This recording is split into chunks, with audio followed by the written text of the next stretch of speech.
to my channel unique dictation Hindustan संपादकी ईस्वी 80 पर मिनट। शीर्षक है संघर्ष में अमेरिका। तो आइए लिखने स्टार्ट करते हैं। स्टार्ट। रविवार सुबह इजराइल ईरान संघर्ष में अमेरिका के सीधे कूदने से पूरे विश्व में चिंता की लहर दौड़ गई है। घोषित रूप से अमेरिका ने ईरान के परमाणु उपक्रमों को निशाना बनाया है और इसकी आशंका संघर्ष की शुरुआत से ही जताई जा रही थी। विगत एक सप्ताह से अमेरिकी रुख से यही लग रहा था कि वह संघर्ष में कूदने की पृष्ठभूमि तैयार कर रहा है। अमेरिकी हमले से चिंता चरम पर पहुंच गई है, क्योंकि परमाणु उपक्रमों को निशाना बनाना खतरनाक साबित हो सकता है। अमेरिकी राष्ट्रपति ने अपने स्वभाव के अनुरूप ही आगे बढ़कर दावा किया है कि हमले में शानदार सफलता मिली है। दूसरी ओर ईरान ने बताया है कि फोर्डो, नतांज और इस स्थान में उसके परमाणु प्रतिष्ठानों को कोई बड़ी क्षति नहीं पहुंची है।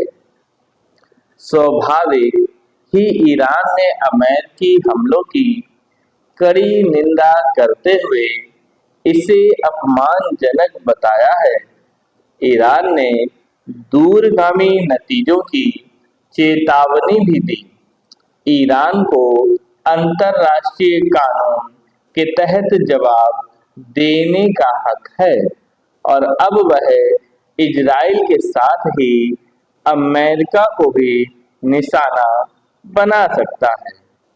अमेरिकी शहरों में सुरक्षा बहुत बढ़ा दी गई है। अमेरिका में पहली बार ऐसी रक्षा चौकसी बरती जा रही है। अव्वल तो ट्रंप के संघर्ष में कूदने की अमेरिका में ही निंदा हो रही है। विपक्षी दल युद्ध को भड़काने वाले इस एक तरफा कदम की तीखी आलोचना कर रहा है। आने वाले दिनों में राष्ट्रीय स्तर पर ही ट्रंप को घेरने की कोशिशें तेज होंगी। आश्चर्य, विगत कुछ वर्षों में अमेरिका को ऐसी कार्रवाइयों से बचते देखा जा रहा है था और खुद ट्रंप के बारे में यह माना जा रहा था कि वह युद्ध के पक्ष में नहीं है। अब जब ट्रंप युद्ध के पक्ष में खड़े नजर आ रहे हैं तो एक तरह से वह अपनी ही बात से पलट गए। ऐसा कदापि नहीं है कि जिन समस्याओं को इजराइल नहीं सुलझा पा रहा है उन्हें अमेरिका सुलझा लेगा।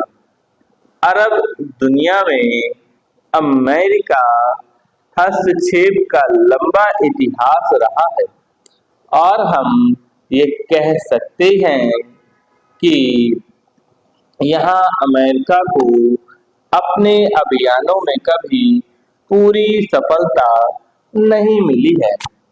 अमेरिका ने पश्चिम और मध्य एशिया को अपनी प्रयोगशाला बना रखा है।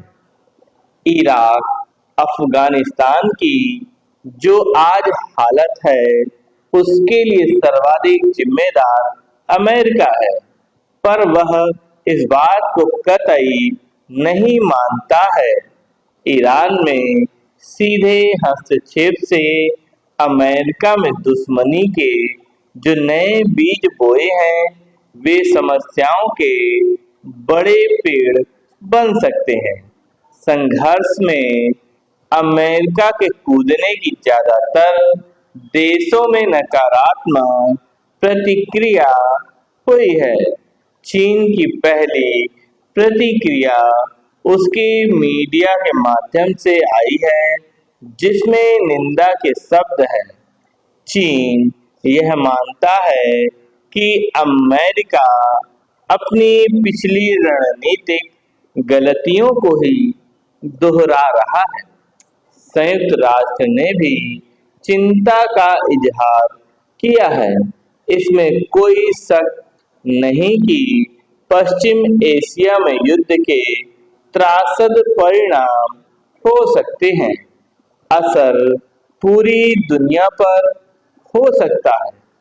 दुनिया में तेल की कमी हो सकती है, जिससे महंगाई में तेजी आ सकती है।